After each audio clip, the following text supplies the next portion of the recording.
Greetings, travellers, and welcome back to the ESL Legendary Series here in Katowice, Poland. Lothar, how's my pronunciation? Yeah, it's okay, it's okay. You can go on.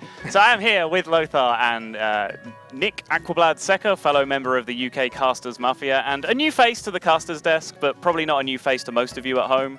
Mr. Elke, why don't you introduce yourself? Hello guys, so I'm Elke, I'm a professional poker player, and before I was the first European pro gamer in South Korea to play StarCraft, and now I'm a member of Team Liquid for Hearthstone. So you keep it classy with the Liquid, right? Because they're known from the StarCraft community. Yes, right? I mean, it made the most sense because they are the huge community, and I was following them when I was playing back then too, so it makes the most sense. Good to have you here. Thanks, it's great to be here. Welcome to the desk. So we just saw, you and I, Lothar, we saw an excellent game together, but Nick and Elke, I'm not sure if you guys caught any of that matchup. Any standout moments for you two? I caught most of the game. The most interesting part of that match for me was the Patron versus Druid, and Silvername forced an early combo from the Druid player, and I thought, wow, that's an amazing position to be in. But ultimately, it didn't actually matter. If I'm correct, the Druid player actually won that game, didn't he? Yeah, the Druid was able to rebuild afterwards and just threaten the damage without the combo in the end. But Lothar, why don't you tell us a little bit now about this matchup that we have coming up for us? This is like one of the unknown matches that we will have today, right? Because we have new names in the tournament that were brought to the tournament from open qualifiers. So we have Elscouta and Lucky Shadow, and from what I know, is that basically that's it. That's what we know about the players yet. And I'm really eager to see the classes, to see the deck choices that I will bring to the tournament, because that will say something about themselves too, right? We know that Elscouta is Spanish, Lucky Shadow is French. Elscouta is Costa Rica. No, wait. Lucky Shadow is Costa Rica. Lucky Shadow is Costa Rica. And Elscouta is French. We do have 3 Spanish representatives in this tournament. Which is a lot. Yeah, I know, there's a lot of Spanish players, which is great to see the Spanish scene kind of flourish and get to a major event like this. But Lucky Shadow represents Costa Rica. And of course, that's a scene we don't see a lot of or get a lot of exposure to. So maybe he brings something from his metagame to this tournament and maybe can surprise us. It's like the Chinese scene, you think? That they always play something odd in their decks and they will bring it to the table here. Like, well, it's not Reno Jackson anymore. Everyone Well, they uses love that, Demon right? Zoo over there. I've always seen Demon Zoo come from the Chinese scene. They do love their Zoolock. So maybe Lucky Shadow's got something awesome. Like maybe he's bringing a surprise which will catch his opponents off guard. And that's what you want to do in the first round of a tournament. You want to catch your opponent off guard. Especially in Conquest format, right? Oh, because your opponent, when you win with a deck and it's been locked, you don't use it anymore. So that caught off guard moment is worth more than in less you're standing, right? Because you done the job, you won with the deck, and it doesn't really matter if you'll have it again or not. Right? Sure. Elke, I think you've had if you win with it, but if you lose, then it's like... Right. Yeah, you can play again, right? I think you play to win. I think you in particular, Elke, have had a bit of experience recently where you go into a tournament setting and maybe people don't know quite what to expect from you. Like, is that something that you play it up to? Do you think it's sure, an definitely I advantage? have an edge because like they don't really know how I play, and Right. I was watching all of them like in the Hearthstone World Championship and stuff, so I have more information. But at the end, like if they're a better player, even though they don't know how I play, it's still like it's still difficult to win, you know? Yeah, for sure. But definitely some minor advantages that you can exploit for being kind of a lesser known player, having that concealed information about your stuff. So that's an advantage that both of these players, of course, have available to them. But this has been kind of a long-term story going on now, Nick. I know it's something that you're quite interested in, like the evolution of the European Hearthstone scene. Well, since the start of 2016, the main storyline for the EU is up-and-coming players. New players are getting into the spotlight, they're winning qualifiers, the pro players are starting to say, oh, hang on, who are these guys? How have they taken our spots? But it just goes to show the quality of European players, and it's an exciting time for Hearthstone. It's an exciting time to become a professional player or make that reach into the pro scene. If you're just at home and you play a lot and you're good on ladder, maybe this is your time to shine and get out there and actually get into a major event like this ESL Legendary Series. But this is only the way of like putting your foot into the door. Exactly. Right? Then you need to work even more than before if you want to be, of course, a professional player, right? You need to get a team, you need to get a contract, you want to be that contracted player and have the luxury to say, I'm a pro player. And this is the starting point. Orange is a perfect example of a player who started here and look where he is now. So there's plenty of opportunities for these young up-and-coming players to become professional players, and that's really exciting for the community, in my opinion. Yeah, that's awesome. And they've already proven a huge point just by being here in the first place. You know, to get here in the first place, they've had to come through an enormous bracket, you know, possibly going 8-0, 8-1, that sort of record, to even be here in the top 8 of the tournament. So they've already achieved a lot just by getting here. They've proved they're competent players, but making that kind of statement, as you said, Lothar, not often enough. You have to go on and make the big win. Yep, that's true. And now we are going into the pick and ban phase, sorry. But we know that Elscouta banned Mage class, while Lucky Shadow banned the Druid. Interesting. So Mage and Druid being banned out there. Anything from those bans that jump out at you? Well, the Mage ban, after seeing what Freeze Mage did the last game, might have been kind of, oh, I don't want to face that. You know, I just want to keep away from that Freeze Mage. Druid, on the other hand, Druid is a deck that has tremendous consistency. And even though a lot hasn't changed with the deck over time, it still finds that consistency without any alterations. So it's a deck that can adapt to the meta game. What do you think about these bans, Elky?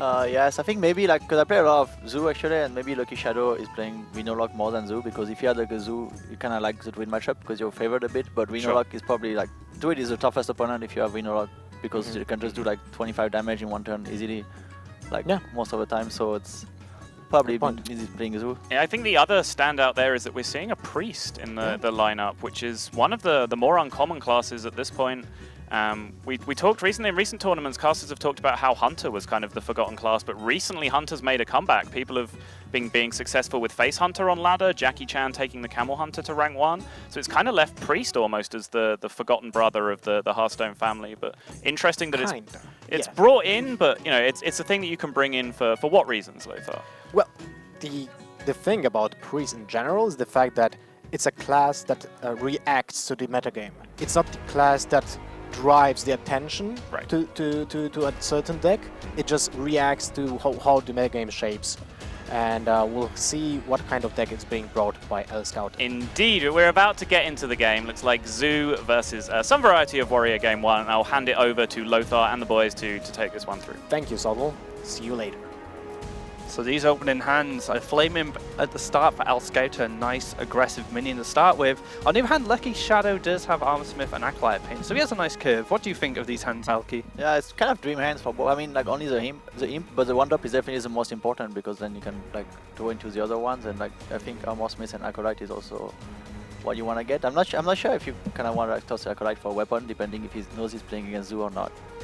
Yeah, you can't really be certain what kind of deck your opponent is playing at this point. It's very difficult at this point of the tournament, because like basically like mulligans is gonna be for some decks. For Zoo, it's kind of more straightforward because you want obviously like 1, 2, 3 drops. But for like Warrior, it depends so much of like your deck you're playing against. Like if you play against, especially Warlock is probably the most difficult class, just because there's like Rhinolock and Zeus are both very good. Different type of openers, right? Yeah, exactly. Good point.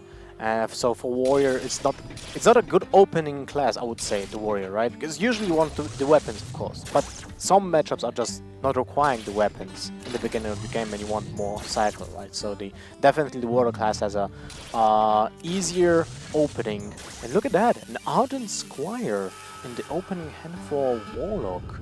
Interesting addition to the usual Zoo decks, right? Because usually nowadays we don't see the Ardent Squire so often as we did, right? Yeah, I mean it's pretty good in the mirror match, and also against Shaman and Paladin, of course, because you can trigger the secret without getting traded. It's like it feels really good against all the Paladin and Shaman early game. It's just so sticky.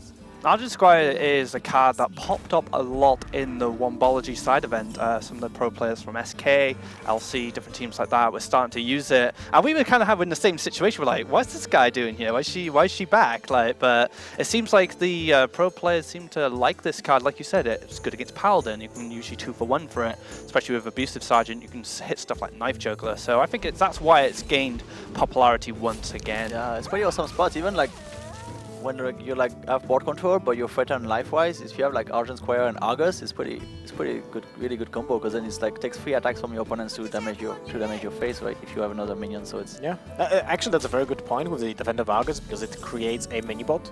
Yeah, with taunted one. Yeah, so that's a good deal. Especially because when Zoo you usually have board control, you can make like the perfect trade every time, because that's kind of like the point of Zoo is to get the board and then to trade like in your favor every turn. Yeah. Speaking of Argus, it is in Elscouta's hand, so potentially if this shield doesn't get popped, he will get that taunted shielded mini-bot in the future.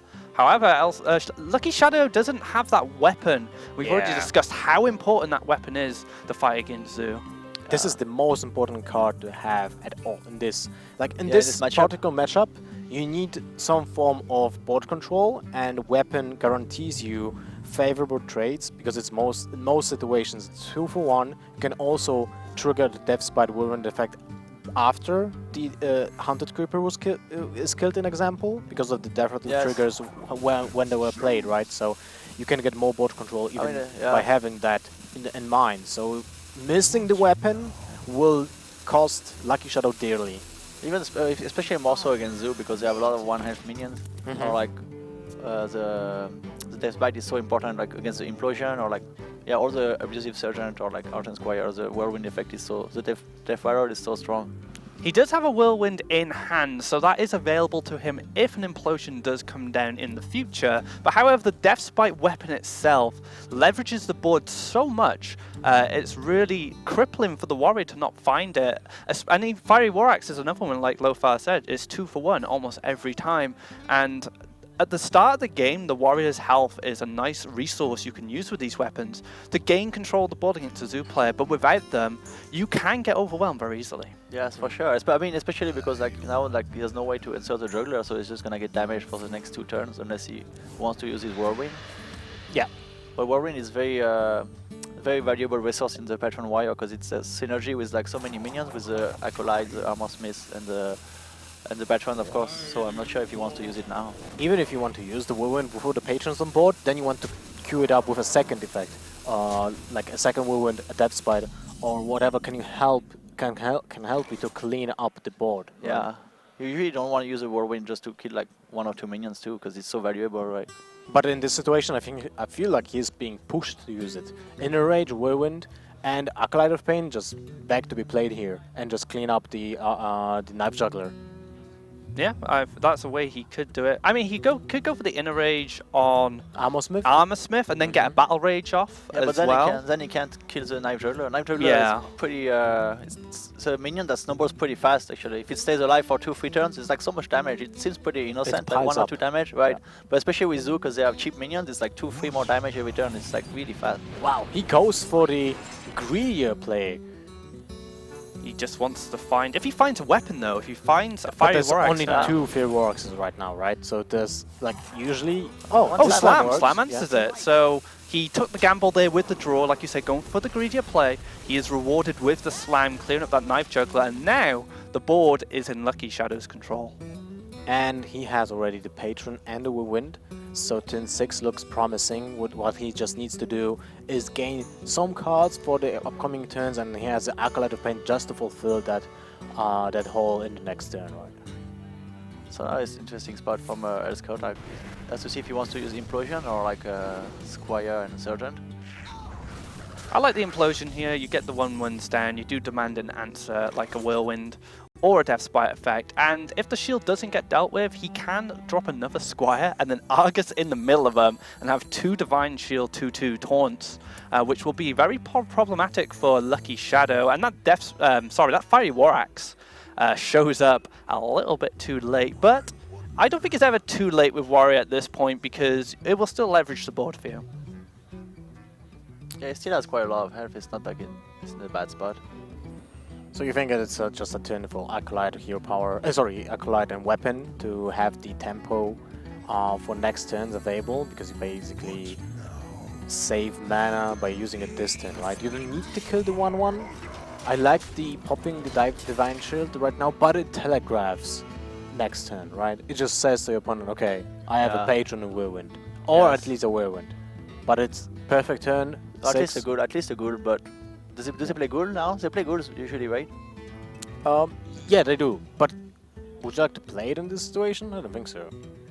You've got a good situation with Elscouta here where you can Abusive one of your 1/1s to clear the Acolyte of Pain, and then you can buff up two of them with Argus, and it does play around part of that whirlwind effect that Lucky Shadow has telegraphed, like you said. So it is a nice answer to it. I don't know if I like tapping. He is hovering over the tap here. You want to keep building on the board, keep putting pressure on.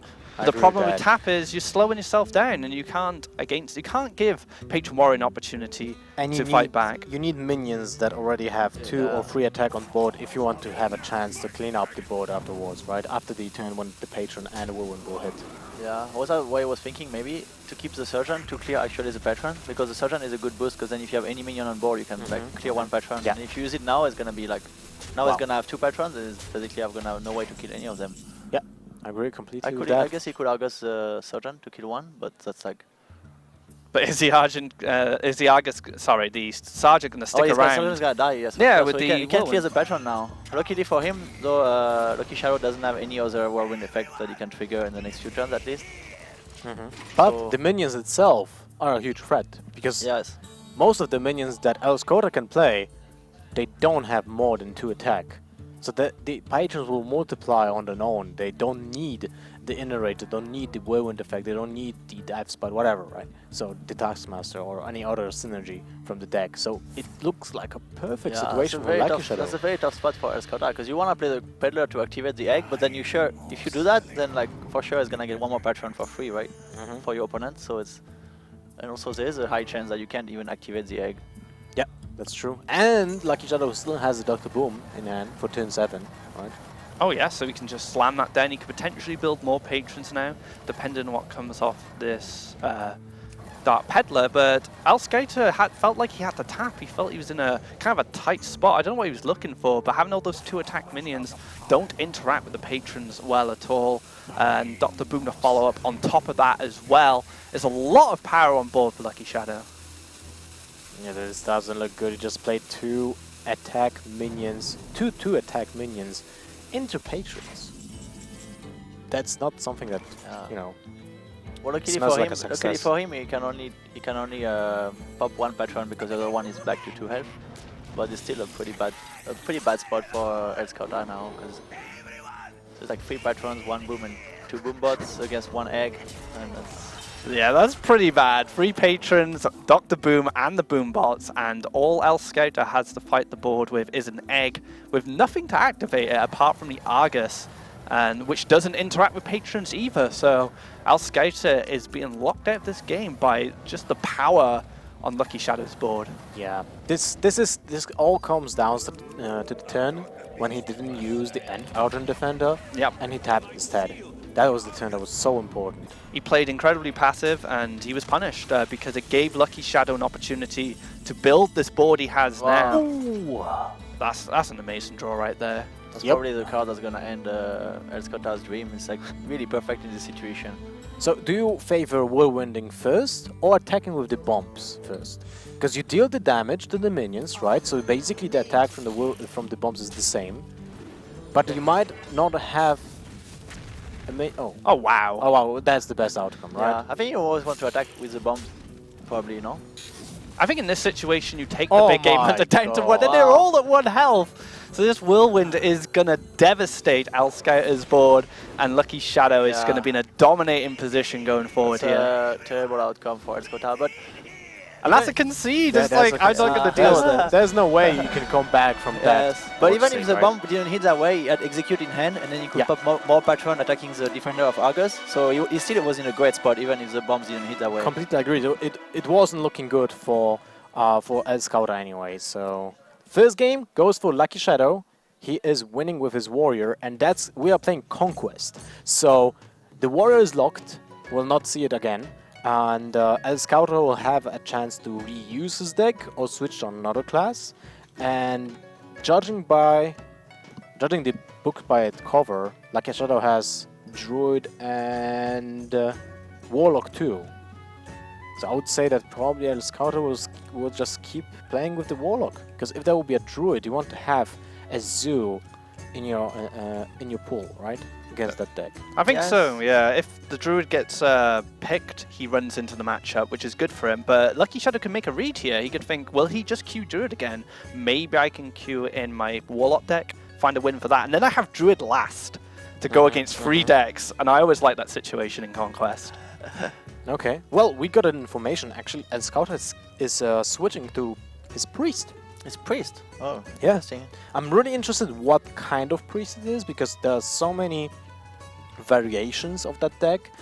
They might be using Flash Heals, they might be using Light of Narus, they might not be using either of those. There are 2 Cabal Shadow Priests, 1 Cabal Shadow Priest, no Light Bombs, 2 Light Bombs, 1 Light Bomb. There's like so many different things that can be built into the priest. But interestingly enough, the sole inclusion of Entomb into the archetype of priest pushed the deck, the class, into curving out at 6 or 7 maximum. Because they rely on the opponent playing a big minion and just entombing that, right? So it switched kind of how the matchup is being played in general, every single matchup. Yes, I agree. Like Entomb is a really great card for priest, but that's still kind of like surprising that he takes it. If you ban mage, then you yeah, actually if Lucky Shadow bans the druid, he probably has a Reno lock. So then I think priest is not that great against Reno lock. Yeah. Yeah, that's actually a good point. That's why it's kind of surprising for him to play priest, because then he has 50%.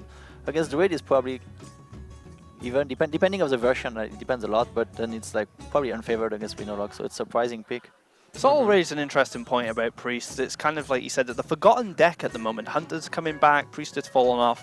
But if you look back to when League of Explorers came out, Priest was just blew up. Everyone's like, Entombed's great, Museum Curator. You know, Priest had a lot of support from that expansion. But since the meta has become a lot more aggressive, which I think Priest can respond to quite well, Priest has kind of fallen off a little bit, which I find quite interesting. Yeah, that's a good point. But I just still think about the Reno Jackson. What you were telling Elky, because when Jaraxxus hits the board, yeah, you can't win. Priest is like helpless. If you don't win the next turn, it's just like it looks bad. Then you just can't. You don't rely on Shadow Word Deaths as much as it was before, right? Even with Light Bomb, you just deal with 1 wave. Or there's Light Bomb. So we have some tells about how the priest is being built. Zombie Chow and Flash will give it away that it has the win condition to just burn down the enemy with Chasm Mystic. My God, Aukenai Soul Priest to finish off kind of in a Hunter-esque way, right? Because Flash Heal acts like a kill command for 1 mana if you combine that with the Aukenai Soul Priest, and it's a very good way to finish up the Reno Jackson. Yeah, that's true. But it's also a great way to gain tempo sometimes, to clear the board, to get that board clear, or to get that heal on your minion. Actually, it makes sense now that he picked the priest, because if you play Aukenai Soul Priest and Flash Heals, yeah, with the Zombie Chow too, it's pretty surprising sometimes. Yeah, and you can also build board presence because you have a 1 mana clear for Ancient of Law. So this deck might actually be really okay against Druid as well. Yeah, I think so. I think Priest is a good pick here. Just try and get that win. And like you said, it has a lot of burst potential, this Priest list with those Flash Heals and the Aukenai combo. Zombie Chows are going to be a great answer to a Zoolock if that's what he's expecting to play. So if Elscouta is reading, is just thinking he's probably going to bring Zoo, he's probably going to be pretty happy with this hand, having double Zombie Chow available. Double Zombie Chow is always a good opening if you play against a deck that you assume is an aggro deck or board control deck, because it buys you time to develop your own hand, right, as a priest. And you need that, because you need to dig for those draw mechanics that you have in your deck. The next turn for Lucky Shadow is probably going to tell a lot of information to Elscouta. If he hero powers, he's probably going to get a read that it might not be Warlock, or it's just the worst hand ever. If he plays Inkgang Boss, that's not enough information at this point. Farseer would probably be a better card to give that information out. So it looks like Elscouta is considering what this tap actually means at this point. Can he get a read on what this deck is? But I think given the first tap, it already tells a lot, because like... Well, it can be Zoo with a really bad opening. Yeah, I didn't pay attention how many cards he kept, but if he keeps like 1 card and he can't play anything by turn 2, then for 100% sure it's not a Zoo, right? Because why would he keep a card that's higher cost than 3? But this looks awesome. You have 2 Zombie Chows and an Aukenai already in hand. So you can just coin out Aukenai next turn, pressure your opponent, and change the Zombie Chows from unimportant cards to really oppressive and abusive minions, right? I would love to see the coin Aukenai Soul Priest this turn. just to maximize the damage. When you think about it, playing Aukenai gives you 2 kill commands on board. Next turn. Oh! Plays on Hellfire as well. He couldn't Hellfire if Aukenai was on the board, and that would have been devastating if he had to. You can't Hellfire when the... You could just be like Hellfire Molten. 13 damage, what? What has happened? Yeah, it's not a very good hand for Lucky Shadow. It's difficult. It's the difficult hand to play. I think Implosion might be okay here. Maybe leverage the board a little bit with the 1/1s and just get some stuff done. You could just go for the Farseer, which trades into them quite nicely, but it's not mana efficient. Yeah, what do you think, Lothar? The Implosion is kind of a gamble, sorry, because if he gets 2, it's just like game over, I think. It's not game over, it's not game over, but it's just like... It doesn't look good, breaks your morale. Really, really bad. But I would probably go for the Implosion anyway. It's like... It's not... still turn 5, so if the priest wants to clear the board after the Implosion, he needs to either use the coin with the Holy Nova or have another means of cleaning up the board, and the other option is probably just a Pyromancer, right? Nothing else comes to mind because there's no Aukenai circle for that. I like that, because he's getting the heal effect instead of waiting for the Aukenai to come down. If he played Farseer then, he would have taken 10 damage from Zombie Chows. So maybe he's conscious that Aukenai is definitely a threat with those 2 creatures on board, and he deals with them. That's a good point. Now the second Zombie Chow will get additional HP with the Flashlight already in hand. Wow, imagine if that damage from the first Zombie Chow would actually be dealt. There is so much burst. The opponent would have been at 18, and you have 5 damage in hand. Wow. And the Balance Chosen is also very important in this situation, because you have an option to use the Balance Chosen as a boosted minion, trade with something that the opponent will play on turn 5, and still heal your minion. So it poses a huge threat on the board, although it's just a 1-mana minion with an upgrade. That's about it.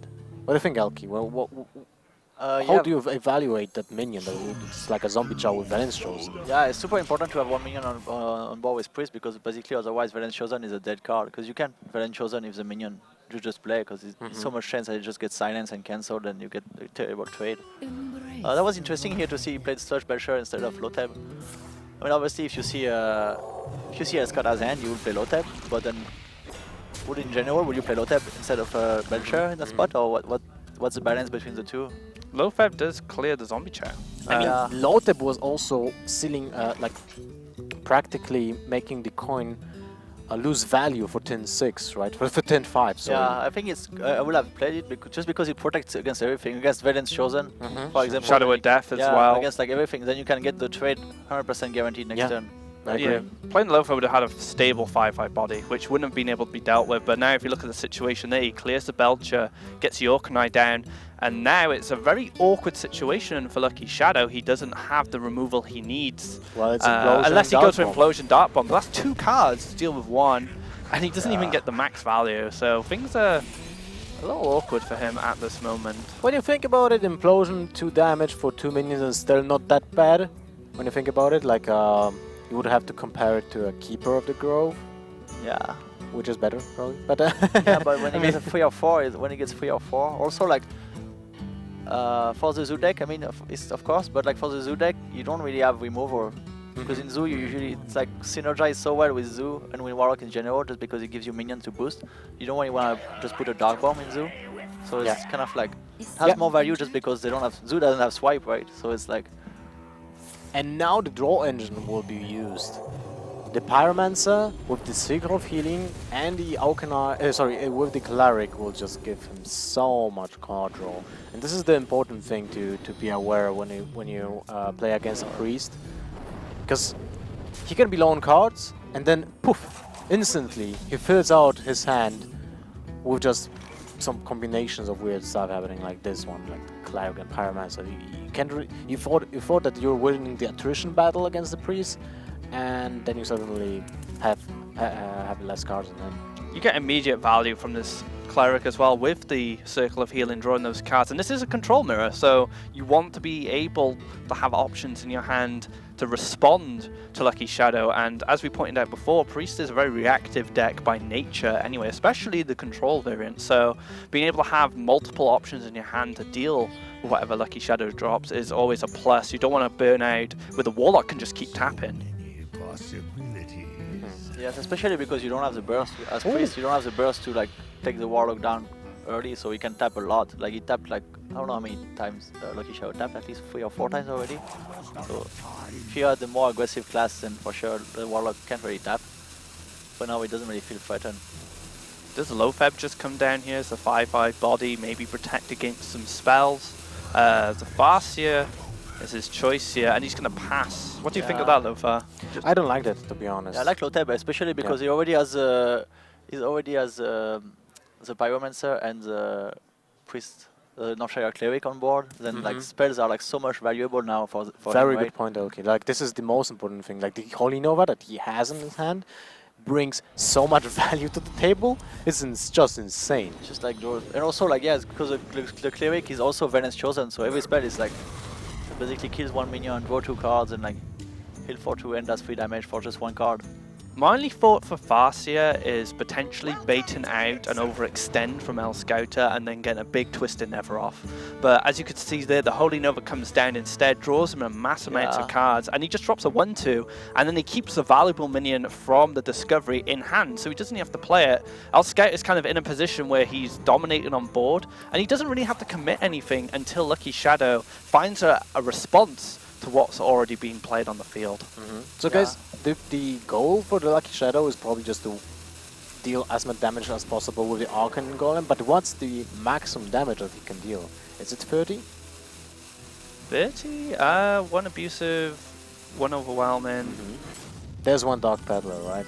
There's 1 Dark Peddler, so it's very much dependent on what that Dark Peddler does find him. It's like 28 if he gets overwhelming, right? Yeah, exactly. So at some point you need some board control to deal the missing damage, right? Yes, for sure. I mean, also I can understand that Lucky Shadow has a Twisting Nether and you want to get max value out of it. But then the problem was like, maybe if Elscouta didn't have the Holy Nova, that would have been better. But now, even if he clears the board, like Holy Nova, Elscouta has like, does he have 9 cards? With the coin, right? But, yeah, he has 9 cards with the coin. With the coin, is it? Oh. It is actually 9? It's 9, right? Now it's 10. 3, 6, 9, 10, yes. So it's 10. like, you can refill the board with threats like instantly. Which was the issue with Lucky Shadow. A few kind of passive plays early on in the game didn't give him any power on board to start fighting these minions. So Elscouta kind of snowballed out control on board, and then he just waited for that Twisted Never. And now he just, like you said, replays more stuff. And now Lucky Shadow's pretty much in the same situation. How do I deal with what's on board? And the Deathlord might be very problematic because it can pull off the Reno Jackson from the deck or the Jaraxxus. And the Jaraxxus being one of the win conditions, right? Wait, does he play Jaraxxus when he plays Arcane Golem? Maybe not. Yeah, I have no idea, but you could also pull up Katowice, which he probably plays, right? Yeah, it could pull it for us, but it can pull out light bomb targets, which is another problem, especially if Lucky Shadow loses a valuable minion through, or gains a valuable minion on board through Deathlord, and then the light bomb comes down. He never gets an opportunity to play a ball. There's Forison, so it's not coming down through the Deathlord this time. Also, I think Siphon Soul is basically the only thing that you can kill the Deathlord with, right? Warlock. It's the only thing he's threatened for, and it's like if you use Siphon Soul on Deathlord, it's kind of like a waste because you want to use it for like. I don't know if you play Isera or like you want to use it for a really big target or like for whatever you entomb. Well, I think it's like it's a peculiar situation when both decks are not playing big minions, right? Because the Warlock version with the Arcane Golem, I think usually doesn't run big minions at all. It just revolves around the strategy of comboing out the opponent, right? When the Priest uses the leverage of Entomb to get the win condition from his opponent deck, right? But when it relies on specific combos, then it loses value, the initial value, right? Although there's a threat there. Wow. Oh, Wow. I got the What skeleton the knight. hell? Yeah. And he can stealth it, so no big game hunter can come down from Lucky Shadow. And now this is a situation where Elscouta is starting to put a lot of pressure on the life, but Reno Jackson is a card that can bring Lucky Shadow back into the game, especially on life totals, but maybe not so much on board. That's been a recurring problem for Lucky Shadow. From the beginning of the game, he's never been able to get board back from Elscouta. But having the Reno Jackson right in hand makes him switch his mindset, right, about the game. Because he knows that he has the reset button, so other cards are gaining now value. He can change the way he thinks about the whole game right now. Because he has the certainty that he can heal himself to the default 30, right? Finding Reno Jackson might just be what he needs to be a bit more aggressive, take a few more risks, and find that damage he needs to do to the priest to set up the combo. I think that's the thing, Elki, that we were talking about. The Siphon Soul was one of the few things that can kill the Deathlord, right, in the priest deck. And In a Warlock, yeah, out of no board, yes. I think like. yeah, but now you have to get rid of it anyway because it stands in the path for the Arcane Golem to deal the phase damage, right? And if you can't do that, you can't combo your opponent. So you're still like facing the same problem that you don't have a way to deal. Yeah, it's gonna be with the very hard taunt. to remove it, especially because Lucky Shadow is probably gonna lose his board.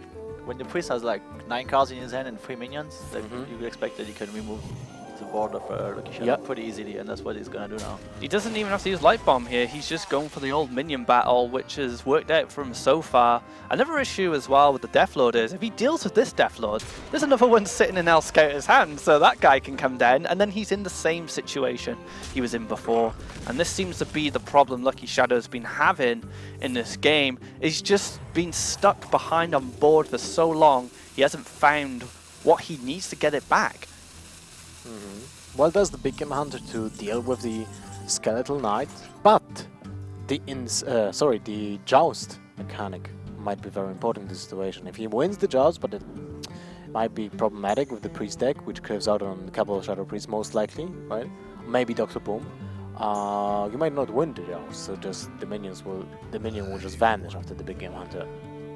Yeah, it's a difficult spot to consider because Lucky Shadow is probably thinking about every card which is left in his deck, and yeah, if he doesn't play big minions, he already had a lot of his big minions. He already had Reno Jackson and Emperor and the Faceless Manipulator, so I don't know how much mana can the minions he has left cost. Peddlers, maybe Imp Gang Boss, you know, those are the kind of minions we'll probably see from a Joust, but we're going to find out right now what is going to come out of this Joust for both players. Right. He's hesitant. The trigger was not pulled yet, and here we go. So Sludge Belcher he beats actually lost the Joust. Oh wow, that's unfortunate. Now the big board comes down. Lofeb is going to protect these 4 attack minions, and hopefully for Lucky Shadow, he can find the power on board he needs to deal with Elscouta's dominance so far. Lofeb is definitely going to help. No Light Bomb is going to be able to come down, or Entomb. What do you do here as Elscouta? Do you go on defensive? The arrow is gonna help a lot too, by the way, because he can just like he can place the full combo and the arrow the same turn because of Torisan came up, so it's a really key card to get, I think. And So how much damage the Warlock player has now? Lucky Shadow has the Arcane Golem, gives a certain PO for 2 mana, like 20, so that's right? 6, that's 10, that's 20 damage, and he has the Owl to get through the first taunt, right? So if he somehow finds another source of damage, he can just kill the priest next turn. The one thing Elscouta has shown throughout this matchup is his willingness to trade. He will always fight for board, and we can see it here now. He's choosing to go for board. He will always keep Lucky Shadow's board in check. And that's the one advantage he has going against this combo is as long as he keeps clearing and Lucky Shadow doesn't find that extra bit of damage, he may not have what he needs to... Well, that is definitely a card to help him push, like, for the damage, but Light Bomb hasn't been used. Yeah, but he can just get Entombed, I think. Entombed, Light Bomb? If he can clear... can just Entomb it and clear the boom bots. I would say that first what we want to see is to clear the Deathlord and see what it comes out of it, right? Because might be few options, like... It's certainly not Dr. Boom because we just saw it being drawn, but he has 10 cards left, and I'm certain that he knows exactly the 10 cards he has left, so he can have something that will benefit the situation, right? We'll see what it is. Something with Death Rattle, something with a Taunt, an example. Even the Gang Bus is pretty good because he's most likely gonna pop one more minion. Well, then it gets Cabal Shadow Priest. Yes. Yeah, and once again, Elscouta, I'll take the board again with a steal there. I like clearing. I prefer clearing an Owl. I do agree with you, Lo-Fi, because then you can save the Owl for the second Death Lord, or a potential Belcher if he's running one. Right. Oh wow, he's trading. Wow. And he once again wins it, so this guy is not going anywhere. He's just going to keep coming down. He's trading and tapping and... Oh, Sylvanas. Did he play the card? Wait, did he just miss 6 mana? How come he didn't play yeah. Wow, well, that's quite... The Joust just took the time, you know? It's sometimes a situation when you're not experienced with the mechanic, like an example, gang up, can just make you misplay because you just lost a huge amount of time to see the animation, which you're not used to, and you can't even click on the cards on the board because gang up just gets inside, you know, on the first. That is a fantastic rewind right there. So once again, this Death Lord is gonna be the brick wall in front of Lucky Shadow, which he can't punch through without some help. Dr. Boom is, from what his perspective, might be the card to help him there, but the problem is the 7/4 trace into it. Like you said earlier, the Entomb deals with it. The priests are too far ahead. The problem is like when they have 9 cards, it's like now it's like you must feel like no matter what he plays, priest probably has an answer to it, right? Because priest has like 8 cards in his hand, so for sure. And he didn't see any Entomb or Light Bomb. And like the longer the game goes through, it's like very likely he has one of those cards. Yeah, but that's then a good point. He's just gonna deal with whatever he plays, so he still kind of like have to play something eventually. He would really love to had that Dr. Boom or Sylvanas last turn on board, right? Because he missed on 6 mana, which is a huge swing when you're playing such board-centric decks right now. But he didn't want to play Dr. Boom because he actually tapped, right? He had 8 mana, he plays the R, and then he had 8 and tapped, so he didn't want to play Dr. Boom at all. The problem with his But he could have tapped first and just played the Dr. Boom, right? Without owling. Yes. He could have played the Sylvanas. I think one thing that might be going through Lucky Shadow's head is, if I play Sylvanas, it's probably going to get entombed. But during the game, during the course of the game, it will get entombed anyway. Right, yeah, that's correct. Because you're not giving good targets for the entomb at any point of the game. It's either Dr. Boom for entomb or Sylvanas for entomb. Every other minion will be dealt with the minions on board already. And the Shadow Whip Pain is a very good response to this. Once again, the board in Elscouta's favor. Kind of a recurring theme within this matchup so far. But the one thing I'd like to say for Lucky Shadow is he's in a kind of a new situation for him in his life, stuck in a booth, you know, playing this intense control matchup with an audience sat in front of him. I mean, Elke, you've have a career of playing competitive games. What was it like your first moment going into a booth and playing against like a professional player or someone? Yeah, it's very difficult. At the beginning in Korea, that was probably the most difficult because I was playing like StarCraft in front of thousands of people, and as soon as I make a little mistake and the Korean guy like win a fight, they're all like cheering, basically cheering against me, so it's like even more stressful. They're like, oh man, I missed like one thing, and it's like everybody cheers. Like, that's difficult. And also, to be honest, he had really difficult starting hand because he had nothing to play for the first 3 turns, which is kind of like his deck is like high mana minions and kind of higher curve. So when the priest gets this board with like, it was very difficult to get it back. And that probably increases the intensity of the situation for you, right? If things are not going your way from the start, the pressure could really get to you, especially if you're a new player who's not experienced in kind of an offline tournament environment. I very much believe that you need to gain a certain amount of experience playing in these atmospheres and these situations before you become completely comfortable, like players like Tice and Oskaka, who are like just so cool, but they learned how to get that way. It just didn't come naturally. Yes, for sure. It's very different when you're like used to play like from the comfort of your home and like there's nobody watching, and now he knows like there's like thousands of people watching him. His every move. I think we're going to be rich here, guys. Reno Jackson's going to come down, try and get back into the life game. And as you said earlier, Lo-Fi, Cabal is going to have a field day with his Imp boss. Field day, and the Skeleton Knight will probably get some more value even though like it already had 1-2 jousts. Will probably win another one because Now we know that you know that your opponent still has Peddler? bad minions. I'm saying bad minions, but it's low-cost minions in his minions, deck, so he can just go for it again. Once again, the And Jace he is wins won! it. Oh my man, this knight is just not going anywhere. He just wants to stick around. That's Yeah, insane, but actually, you know, it could have been silenced to just That's true. play around the draws, Yeah. right? Yeah, but that's like kind of interesting actually, you know, because like Museum Curator, like this card is, if you like look at this card, it's kind of a bad card, right? You wouldn't just put it into every deck. But the great thing about the Museum Curator and the Discover thing is that you can just pick the minion that's like most suited to the situation. And in this situation, it's actually an awesome card. Most of the time you don't want to play this on turn 6, but when you have the board, and like in this spot, it's just like the best card you could have gotten almost from the Curator. I really love the keyword. Like Discovery is my favorite keyword of all we have in Hearthstone because it creates situations that you're not used to, and you have to be like, you know, you have to make a decision on the spot to take the best, to make the best out of what you're given, right? So it's an awesome mechanic to test the skill of the players and the knowledge about the game. It's rewarding, right? It's yeah, a it's rewarding rewarding, mechanic. It's a great mechanic, I think. It's one of the best for sure. But once It again, also makes it exciting, right? So it's kind of like it makes the game kind of random but exciting because you can always pick something, and at the same time it's takes a lot of skill, and you can always find something that's pretty suited to the situation. Also, very important fact about Museum Character is being played in Priest also because you have turn 3 Valence Chosen, and you were lacking a 2-drop for the Priest that was kind of threatening the Valence Chosen, right? and the Valence Chosen turns a 1/2 into a real threat with a nice health pool as well, which can trade into a lot of, say, the aggressive stuff in the game. And you get the bonus effect of choosing one of these Death Rattle minions, which can definitely leverage the game. Look how much impact this 7/4 has had. He's dealt with it, it's gone back to his hand, he's dealt with it again, it's gone back to his hand. So it just shows the power of Discover, but also Museum Curator in the Priest list. Yeah, so like 1/2 is very easy to remove, but because it gives you another card, you don't want to waste a removal on a 1/2 usually. It's just like, you're not gonna frostboard it or like dark bomb a 1/2 minion if it's pretty bad to do it, so it's just like, puts it in a difficult spot.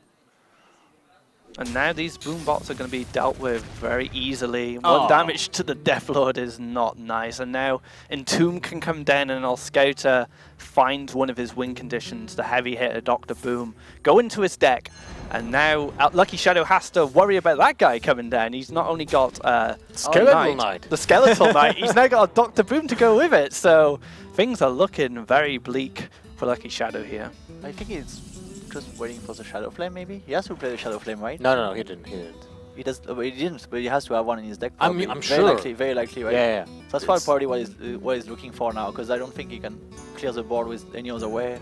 But what do you Shadow Flame? Like, you can Shadow Flame Sylvanas and steal the Death Lord in this situation specifically, but I don't think there's enough power available to him without using Abusive Sergeant or an Overwhelming to Shadow Flame down, say, a Dr. Boom. So will he have to throw away one of his burst tools in order to get back into the game with, say, a Shadow Flame? So it might be a spot where you want to do it, because if you don't like PO like the Refreshment Vendor or something, you're never gonna get the board basically. Yeah, but look at that. That's not that sucks. not the cards we were looking for. He even hit it as well. He doesn't want to look at it. I don't want to look at these options. Leopard Gnome could potentially be the first 2 damage he deals to Elscouta this game if he picks it. But what do you choose in this situation? Nothing stands out. Blood him? I would have taken the Leopard Gnome. As you said, the 2 damage might be crucial at some point of the game. I don't like the Blood him, to be honest. And once again, Lucky Shadow drops some minions down, trying to get back on this board. But as we can see, Elscouta has everything he needs. Is that the same minion that was just taken from the field? Last turn? Yeah. Yeah, it is. Probably it is, right? Because the priest most likely doesn't play his own Dr. Boom. How many cards do they have left now? They must not have many, right? Like, well, the 6? Warlock is around 5, I would say, and the priest is around 6, 7. Even though priest pulled off 2 massive combos of card draw, the Warlock was tapping so much, he's still ahead. Yeah. He's ahead in cards, but in this situation, it's just not as valuable because he can't really play any of those.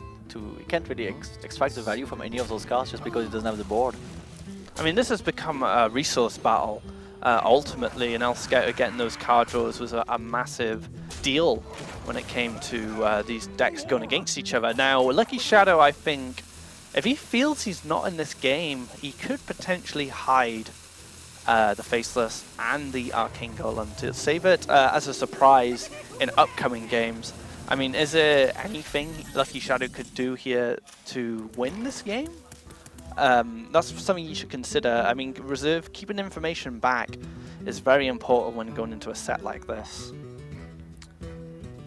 When we rewind this deck, we'll rewind this match, you can see that that Death Lord was the biggest asset for the Priest in this game, because it wasn't removed at all from the game. He has 2 cards, wow, the Priest. Yeah, Death Lord was... Death Lord was silenced, and then he rewound it and just played it again. He has another one in hand, so even if this Death Lord got dealt with, Death Lord's bigger brother would come down. But, you know, Death Lord got rewound, and now he's back on the field. And like you said, Lothar, it's changed the game. Lucky Shadow's just not been able to do any damage to Elscouta. Maybe the key point also was when Elscouta had a 2-5 Zombie Char, and he could have played Loteb or the Belcher, and he played the Belcher, and then he played Hawkeye and Flash Heal, and he just gave him the tempo and the board, full tempo and full board, and from that point on, just basically like Lucky Shadow wasn't able to clear ever. Wow, and 7 damage to the face with the boom bots. That's a huge deal also. And this could be it. We have a Orkanai in hand with the Flash Heal. Yes, that's it. And the 2 damage from the hero power as well. Elscouta, after a long game, which I felt he was in control for most of it, takes the win here, tying the game at 1-1. And he must be happy finding the win with this Priest. We were talking down Priest on how its impact on the game recently, but that was really convincing. Yeah, especially in the matchup that's not necessarily like the one you're looking for, because against a Warlock, against a Rhinolock that can tap so many times, it's probably not the matchup you want. But he made a really good call with during most of his turns, while the Warlock made some questionable plays, and that was the factor that decided that the Priest was better in this match. Yeah, Priest played really well. He definitely he took no risk basically. When he was ahead, he was playing very safe and clearing the board every time and trading and like not overextending as well. So that's yeah. The low tip turn, that's the thing. Like the low tip turn and the Death Lord, those were the cards that could have turned the game around, changed the pace of the game, changed the outcome of, well, dealing damage, because we didn't see a single damage being dealt to the Priest in this game. Not a single point. Not a single damage. Yeah, it's kind of the problem also when you play the combo version. Is like the combo is great, but like this spot, basically those 4 cards, they were dead in his hand the entire game. He could never use them for anything really. But Lothar, like you said, was the key point for Lucky Shadow taking initiative on the board and being able to keep someone on board long enough to deal damage not only to his face, but start trading. It was always Elscouta had minions down, and then Lucky Shadow would play stuff, Elscouta would trade it away, and then he was back in the same situation. He even used the Twisted Never to clear the board, and then Elscouta dropped Toshli with, I think it was a Death Lord, and then he was back in the same situation. Yeah. And that was recurring over and over again. And that Skeleton Knight, oh man, that card was the craziest value ever. He would not go away. It was incredible how much value he got from that Knight. And, you know, I've never seen the Knight have such an impact in the game. Yeah, that's true. I mean, Lucky Shadow, I think he might just have like feeling good because he has Twisting Nether, and he's like, it doesn't matter what he plays on board, I can just clear it. But then the problem is like he drew so many cards because of the combo too. Elscouta, like he can just like refill the board instantly, and it's kind of like the biggest problem. Yeah, that's a very good point. And now we have the classes for the next match. I don't know if I can spoil them yet, because we didn't see them on the screen yet, but we got the information. Let's talk about it. So, Elscouta will picking up Paladin, while Lucky Shadow changes to the Druid. So we actually will see all of the classes already during the 3 games. Yeah, they've been mixing it up, trying to find good matchups. Interesting. Why do you think they change every time? I would feel a bit demoralized after watching what happened to my Warlock at the hands of the Priest. Maybe he feels like a change of pace of deck. Druid is a faster deck than Rhinolock. You know, it's got that mid-range element to it, which you might feel a bit more comfortable with, rather than go and say maybe into another control game. So potentially that's why he's picked it. Okay, good point. Valid point, I would say. And the Paladin now against the Druid. We assume that this Paladin will be secret one, the secret mysterious challenger paladin, while the druid is of course a mid-range druid, right? And that usually goes in the favor of paladin if he cures out correctly, right? But look at that, Belcher and Equality in Elscouta opening hand. And a True Silver as well, another card that cycled out of Secret Paladin recently. This has the potential to be mid-range Paladin, kind of more... That will be surprising, I would say. Very surprising. Right? But you could take Inequality in Secret Paladin. It's a great card to take, especially against Druid or... I remember Robin actually took Equality in Secret Paladin in the Star Ladder Season 2 finals in Belarus, and I think he actually won a game in the Grand Finals for him, having that Equality available to him. So sneaking in cards like that can catch your opponent off guard. Yeah, for sure. Wow, Lucky Shadow is mulliganing away Pilot Shredder while having an Innovate and Coin? Sounds crazy. Yeah. Whoa, what just happened? So I think he's keeping the Wrath for the Knife Juggler, which is fine. But for the 4-drop for the Druid is really important, I think. Yeah, you only have 2 of those in your deck. Yeah, exactly. Yeah, I mean, well, you have the keepers, but you don't. I mean, against Paladin, mostly there's a target for it, so right when he comes out on turn 4, not necessarily, but. The one thing that has saved him here, he gets to innovate the Shade out, I guess. And then He gets to innovate the Shade and coin the Shade. Yeah, but what were the chances of getting 2 Shades while mulliganing 2 cards away? Well, fortunately for Lucky Shadow, it did work out. Am I saying this correctly? Is this the Paladin that runs actually 5 to 7 Murlocs in their decks? Murloc, yeah. Wow. Anything can happen, guys. This is Paladins. It's going to be rocking the Murlocs here. So another control deck coming from Elscouta. We saw the Control Priest. Now we've got the combo control Murloc Paladin coming from Elscouta as well. So playing to the strengths, I think, of what type of decks he likes. Yep. I mean, I love this deck. It's so fun to watch. Like playing anything can happen. Too bad in Standard it won't be playable because I mean maybe it won't be playable. Well, we don't know yet because Old Murkai, is out of is in the rotation, so he'll be kicked out of the standard mode. But we might see other creatures, other Murloc creatures that will fit into the theme. Right? Let's give the deck to Neville's for a bit after when Standard comes out and see what he does with it. And if he can find a way to make this deck work once Old Murkai gets cycled out, I'd be pretty confident in Murloc Paladin's future with Neville's on the case. But here we have the Shade out early, like we said before. Doesn't go for the coin Shade here either. He goes for the hero power to clear the 1/1, so he hasn't got enough information to tell him it's Murloc Paladin just yet. So perhaps he's going for the defensive play, just trying to keep the board clear. Well, I don't know. It's like that's my reasoning behind Lucky Shadow. I'm afraid of the potential Secret Paladin has in early game. If he's hero powering, I don't want to give him anything he can buff with cog hammers and stuff like that, but I think Lucky Shadow should get a read very soon on what this deck actually is. Yeah, also he might just want to keep the coin to possibly coin out the keeper, or the next card that is gonna get the higher cost card that he will get later on. And True Silver's gonna come down. If he doesn't swing into the face, coin Harry is gonna come down. He's gonna be able to clear up 2 charges. Oh wow! This is some huge play now from Lucky Shadow. A turn 4, 5 mana Ancient of Law to destroy a card from your opponent. So basically, you have an Ancient of Law that not only gains you 2 cards, but also gains the board advantage and time walks a turn for your opponent. It's crushing. Yeah, that's pretty insane. But Elscouta has the Pyromancer Equality combo. We can just like clear the full board. He did lose a full True Silver though and gave 2 cards to his opponent. That was pretty brutal, but like you said, he does have an answer to these Shades, and these Shades will never get any value if he does go for that. But he's going for the Murloc first, perhaps. Wait. Why do you telegraph too much if you go for the Murloc? Don't you just go for the clear here? And but then it doesn't matter if you telegraph it or not. The Pyromancers just needed to clear the board, because otherwise you're getting so much damage to the face. Imagine a single Savage Roar this turn. It's 8 damage. Yeah, he had to go for the Pirate. If he did go for the Murloc, I think you tell Lucky Shadow, right, it's time to reveal these Shades to start hitting that face before they get taken out by that combo. But Elscouta, like you said, does the thing that saves his life.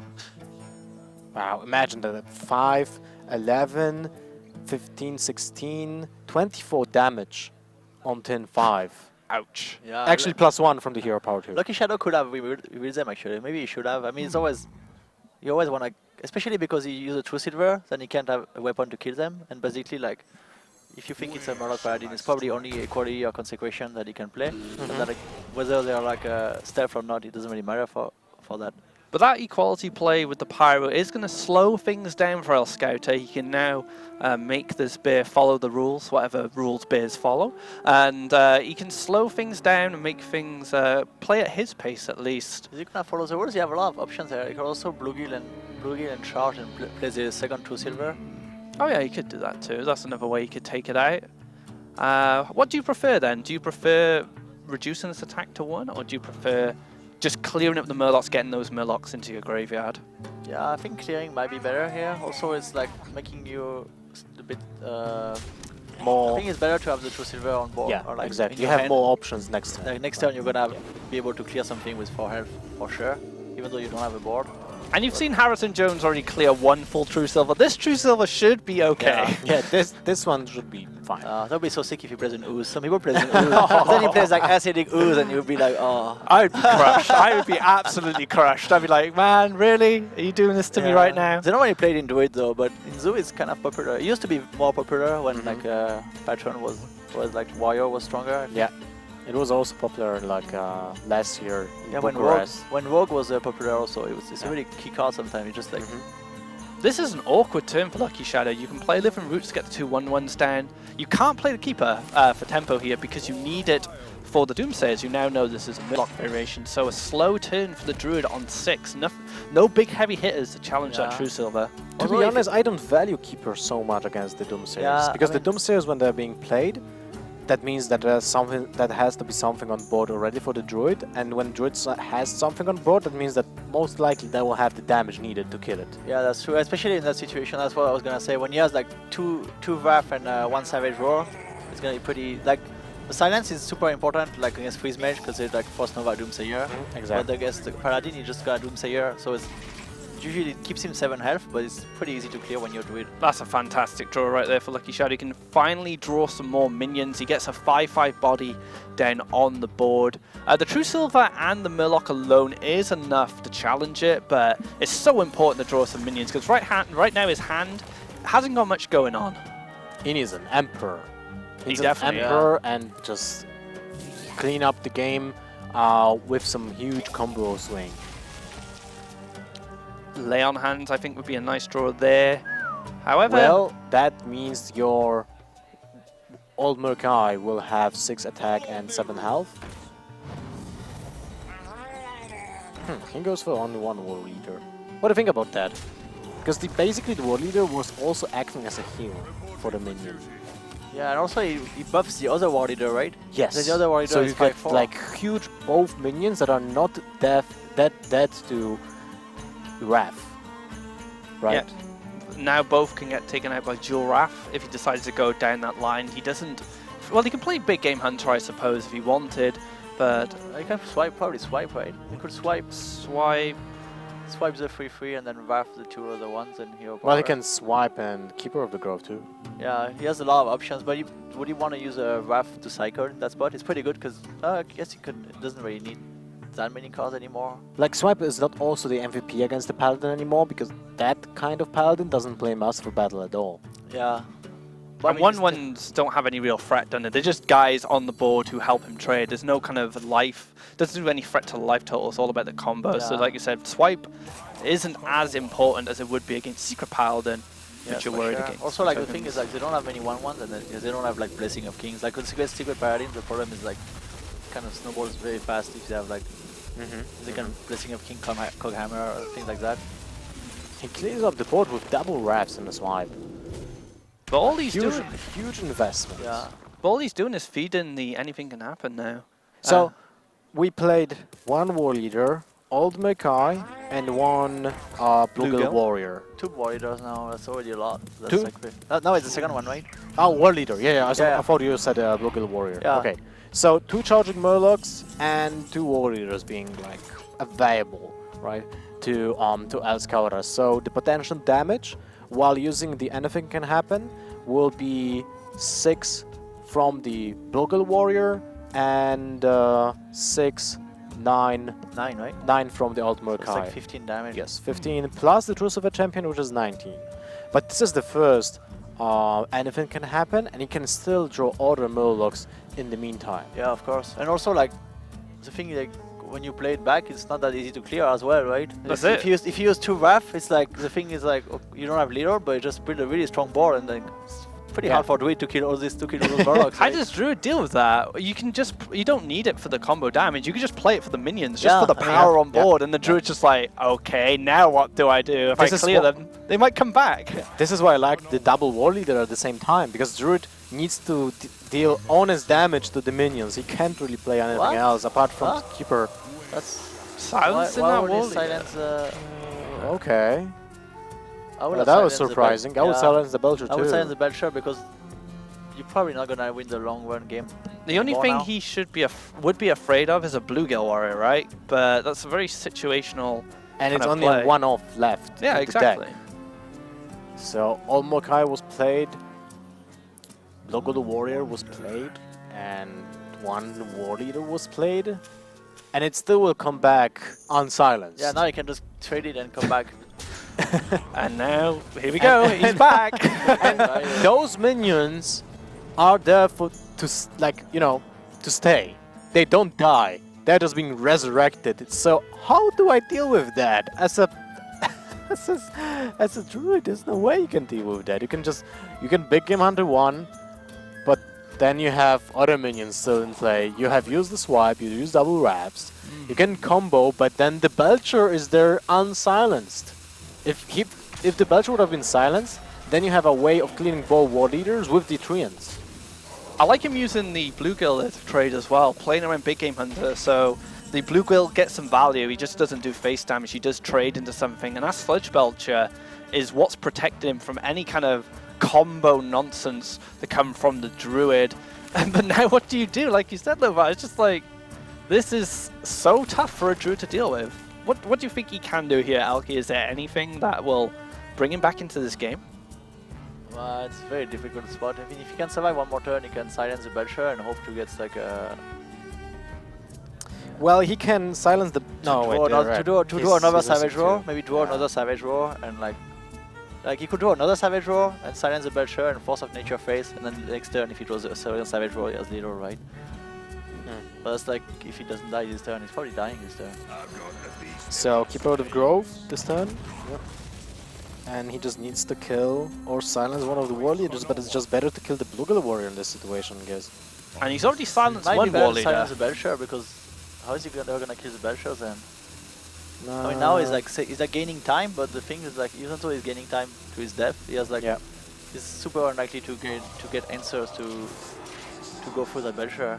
One thing that Elscouta has shown in a previous series as well, he's very patient, he's willing to trade. If he realizes Lucky Shadow has no way to get through this Belcher, like we saw with the Deathlord in the previous game, he will protect it. Yeah. He will just protect it. Yeah, that's smart. That's very smart play, especially because he knows like the power of the Druid is kind of the combo, right? But when they have nothing on board, the combo does like 14 damage, which is a lot, but in this spot it's like... Okay, that's interesting. He used the draw before sacrificing more creatures. Do you like the True Sylvan to the Big Game Hunter here instead of the Murloc, just to keep more stuff on board? I would just actually use the Truce of a Champion, the Keeper of the Grove, to have more health. That's it. And just go face the rest. And now this Belcher can't be silenced at all. We've seen 2 Keeper of the Groves being used already, so the only way the Druid is going to get through it is with damage on board.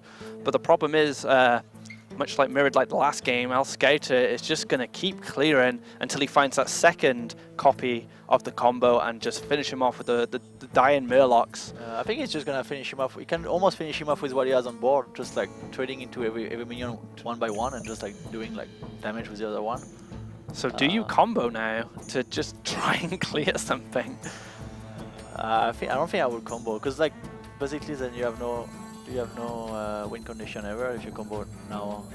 You can force a nature hero power to just deal with the Belcher, but you're gonna have to run 3 pieces of this combo just into the Belcher alone. So bad. It feels really bad. Yeah, it's like he deals with the problem of Belcher #1, but much like the last game, #2 is going to come down, and then his day is going to be ruined once again.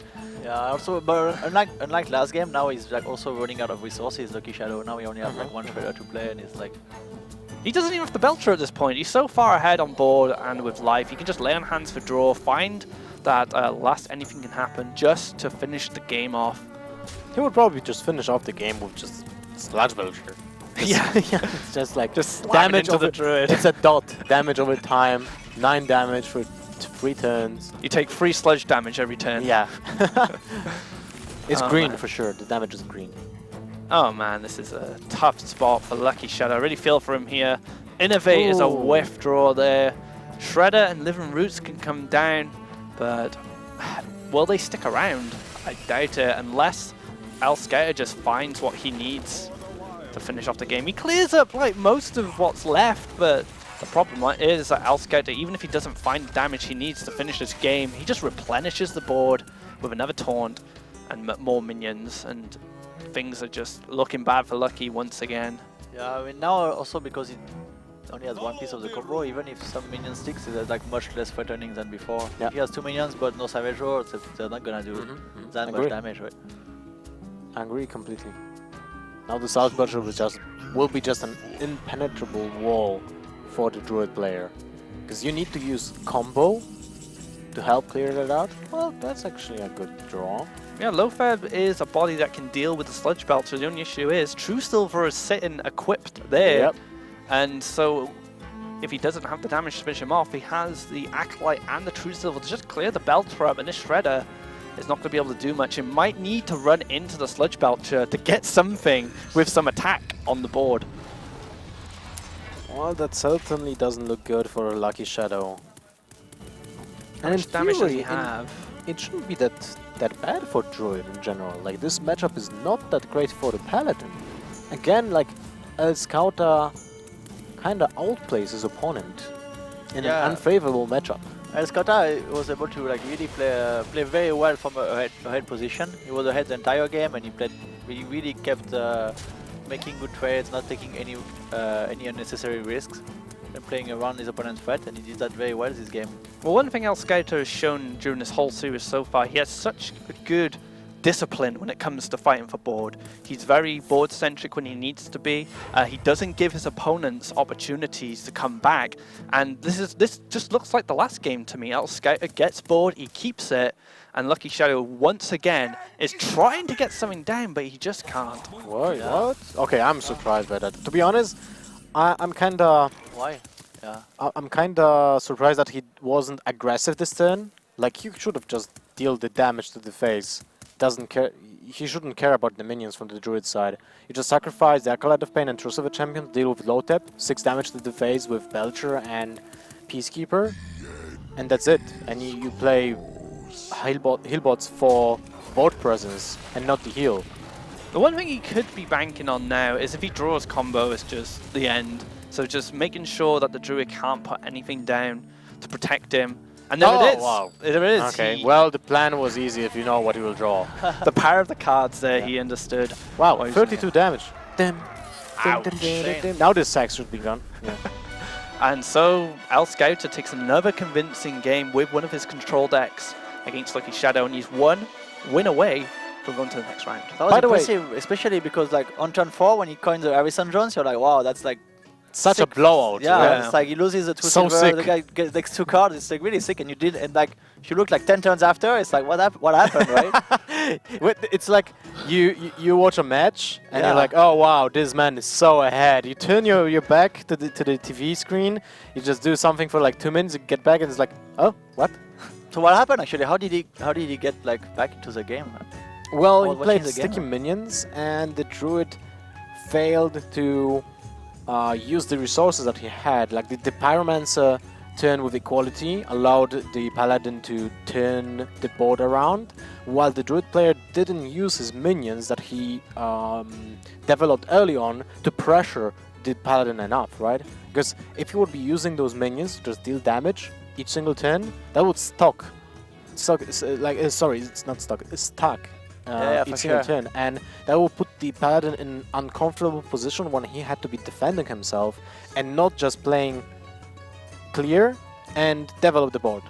Because that was what was happening, right? Yeah, that's true. Now he was sitting behind the Belcher, like really happy. He had like 24 life, a Belcher, like never threatened in any way, and it's like...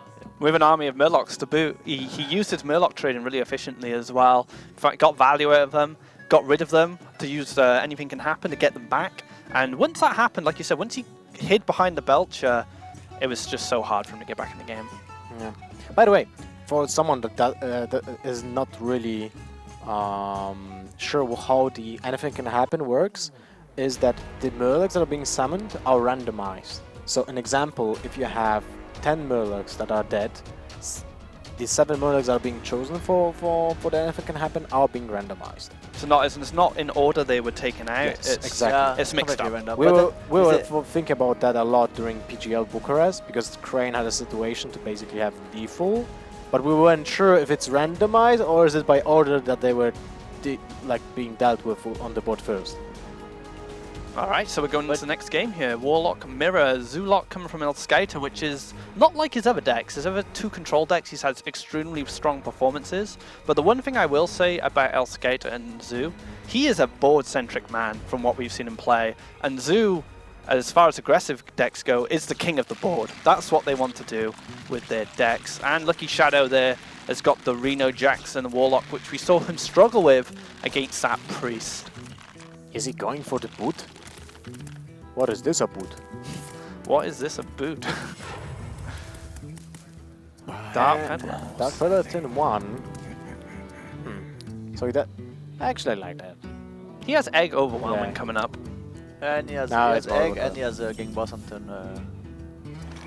3, that's not bad as well. In-game boss finds its way to Lucky Shadow's hand. A nice minion that can start trading, getting some value from those imps. Very good pickup for him there. Yeah, no, most of the time it's an awesome pickup, but in that situation, it's just gonna get traded perfectly with power overwhelming on the Egg. It's pretty unfortunate. But I mean, obviously, you can never not play the in-game boss on turn 3. It's clearly the optimal play. And like you said, Overwhelming here is going to make a very clean trade into his in-game boss with a Mortal Coil if he chooses to clear up the 1-1. But I quite like the Creeper coming down instead. Yeah, I think Creeper is better because it develops your board and also uses all the mana. And you're probably going to have another opportunity to use the Mortal Coil later. And now because of the Creeper also, you can sacrifice it and play Gormok on the next turn if needed. Yeah, that's a good point. And now he can't be Hellfired efficiently. Wow. But Shredder... Gormok value, right? Yeah. Sick. Does he want to do it now though? There's like so many. Now there's like so many ways to do it. Yeah, how is he going to do this? Could play the Shredder and Oh, if he goes for that, then he doesn't plan to use the Gormok. But the Gormok has so rarely the value that I think like when you can pull it off, yeah, I like most the likely Gormok. it's very good. Also, the Gormok is good because I mean, against Rhinolog, they have Hellfire or Demon Wrath or Shadow Flame, and now They're you out can of play, the you can range, play Shadow right? Flame. So on turn 5, you can really Yeah. clear the Gormok and the Nerubian. Well, the way he played that turn, I think he made Knife Juggler, Haunted Creeper an option as well. Something a bit bigger came out of the Shredder. So he had those knives to help him to clear that minion. Unfortunately for Lucky Shadow, a 4-1 came out, and the Haunted Creeper dealt with it so easily, allowing him to play efficiently with his mana and play that Imp-Gam boss. But now, Lucky Shadow, what does he do here? I guess he could cycle first with the Mortal Coil. What do you think of that, Elky, before committing, say, a Kez into the board? It's very difficult because, like, yeah, it's just pure cycle value because he's probably gonna want a Hellfire or Demon Wrath. He probably wants maybe could Hellfire and coil the Nerubian. Doesn't really feel really good, but I don't think he has much better play. I'm not sure. It's difficult. And once again, Lucky Shadow is kind of in these awkward situations where none of the plays feel that great, and he's just had to play to the best, to his best now, and he feels that the 4-3 minion is gonna have enough influence on board to maybe challenge his 4-4, but Implosion gets picked up off the top by Elscouta there. Yeah, but you can't really expect the 4-3 to... Against Zeus, they have so many ways to buff minions. They have like the Sergeant and they have like the Argus. You can't really expect it to be very challenging in that situation. But I think he just wants to like, yeah, you just play it to gain some time because he's gonna force your opponent to trade into it. What do you think Because of of the shadow Argus? flame? Because of the shadow flame, you know, you don't want to leave it. So I think, yeah, Argus is a great play here. Implosion would have been good too. I'm not sure between the two. Implosion is great to replenish the board after board clear, right? Yeah, Especially wanna with save it for the Knife Juggler. And since the board clears for Warlock are usually cheap, he can develop the board afterwards, right? So that will be a target for the Implosion.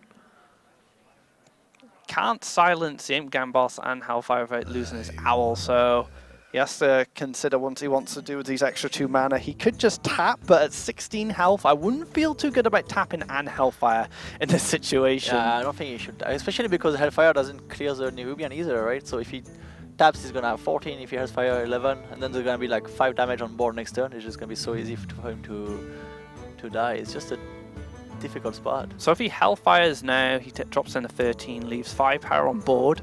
What does... So Gormok can't come down just yet to deal some extra burst damage. Doesn't have overwhelmance or anything, so Lucky Shadow will be safe, but he will need to find Reno Jackson, I think, to come back into this game. Well, that's always the case about those decks, right? Yeah. He needs a Reno Jackson. Yeah, that's the purpose of the deck. That's the sole reason why you're playing one of cards. But, yep. It's a tough spot. He leaves the one imp, doesn't silence it, and now Direwolf. Ooh, the Direwolf now has such a great value, actually. The +2 damage will matter a lot because you're setting up from 13 it's to 7, so you can even plan to have lethal next turn with just the Knife Juggler and Implosion. Yeah, I think I like keeping hold of Knife Juggler here, just because... Yeah, you don't play it this turn. You can, like you say, you can use the daggers to maybe find the lethal with the Implosion. The Imp is a free power minion anyway, with his attack, so it kind of does the same thing. You gain an extra 1 damage here. Oh wow, he doesn't go for the Direwolf, interesting. Well, that's interesting, yeah. Why wouldn't you go for the Direwolf? Well, if he goes for the Knife Juggler, then it makes sense because he plays around Demon Wraps. I like that he doesn't go for the Direwolf. Oh! If he goes... Oh, look at that. There he is! This could bring Lucky Shadow back into the game here, but the one problem is Elscouta still has board. Everything. Yeah. So if you play the Reno Jackson, you get 10, 11, at least 11 damage back, right? So it's helpful to, of course, have the Reno Jackson, but it doesn't necessarily help as much as you would like to. But I think he has to play it in this situation, top his health back up to 30, but with Elscouta having such control of the board, like you said, he's just going to tank so much damage back. Plus also when you have this board, like as a zoo with a wolf in your hand and an implosion, you're going to get so much like value out of every minion and Knife Juggler and the synergy, and you're going to be like making the perfect trades if he decides to trade. Yeah, I agree. Might go for the abusive. Okay, so goes for the abusive here, just try to get something on board that can deal with maybe a Knife Juggler, but with that 1-1 sitting there, it's going to be very tough. It's going to be able to trade into it quite efficiently, or the Knife Juggler will just snipe it. So it's an awkward spot for Lucky Shadow, even after healing up to full.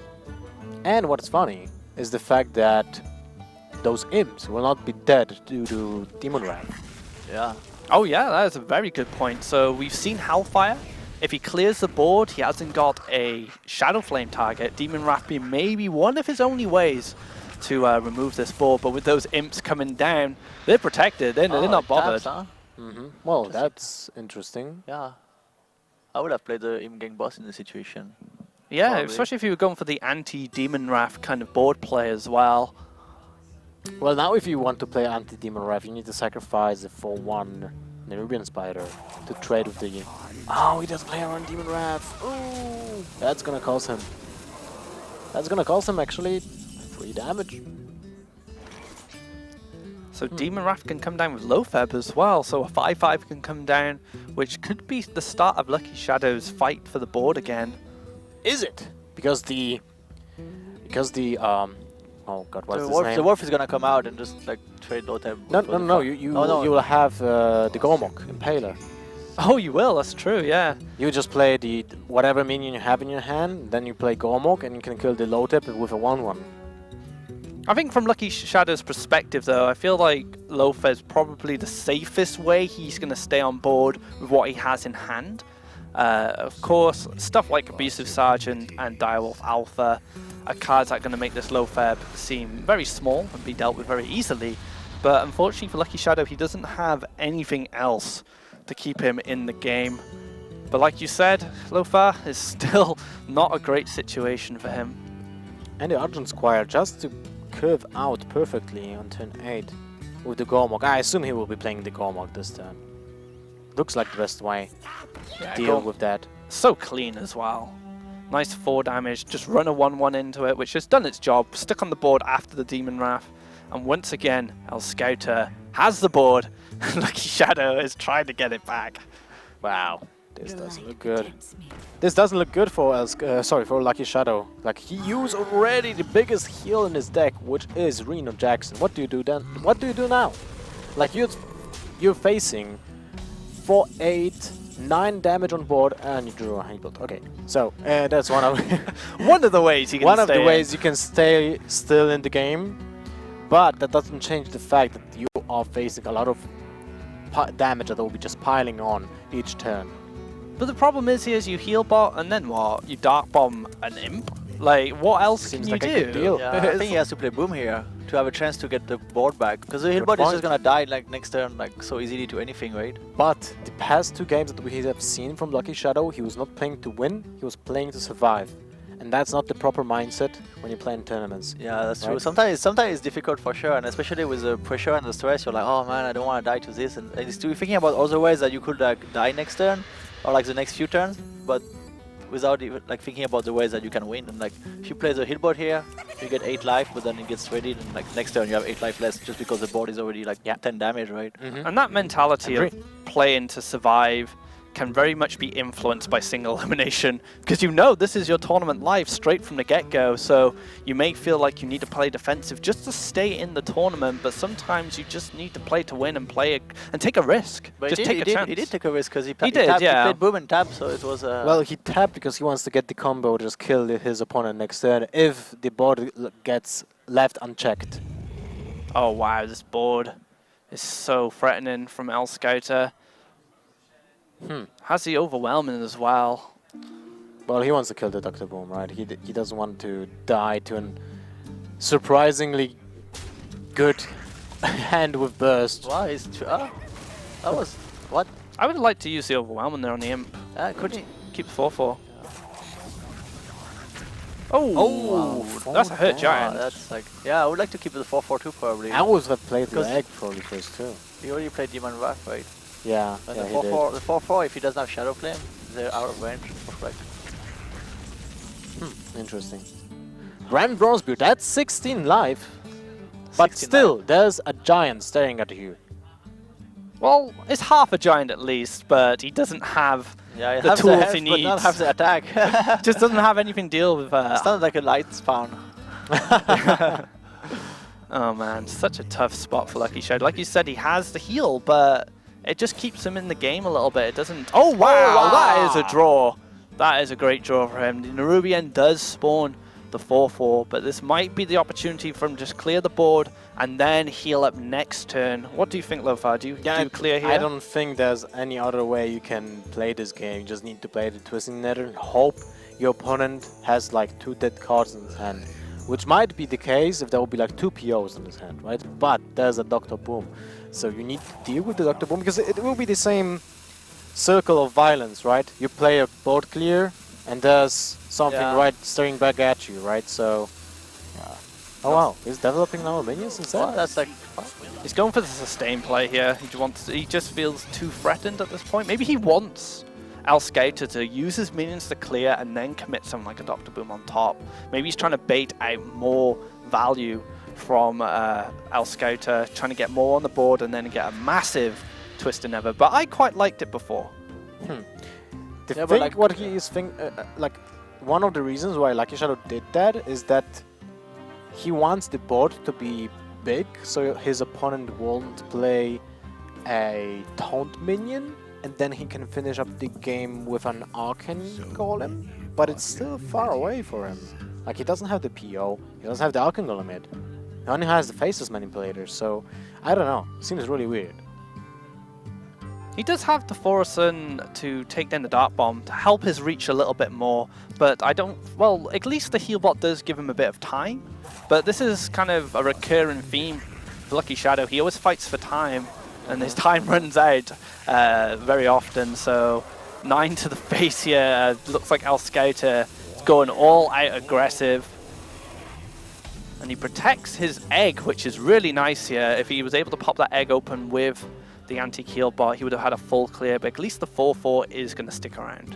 So now he has the Arcan Golem, so if he gets the PO, he clears, let's say, he clears the turn, he clears the board this turn. He might also wins, right? Yeah, he might also silence the egg before playing the Twisting Nether to completely eradicate the board, and then just hopefully draw the PO and win the next turn.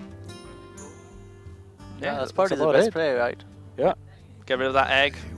Make sure this board is completely clear, like you said, for that win. But I would still favor the Twisting Nether last turn instead. Alright, so this could be Lucky Shadow's opportunity to get back in this game and find a win. Well, back in this series, this is match point for Elscouta. Go for the taunt, man. Go for the taunt. You need a Voidwalker, you need a Footman, and what else is there for 1 mana with taunt? Tournament attendee. Shield Bearer? Shield Bearer and tournament attendee, yes. Tournament attendee, I got this one a lot. This is why you know the name. Yeah, in some spots it's pretty good actually. Well, we didn't get to see what his other options were, but he does go for the Soulfire. So he's looking to close out the game next turn. This is Lucky Shadow's... PO? Oh, no. That's not it. Doesn't even get a tap either. Nope, no way.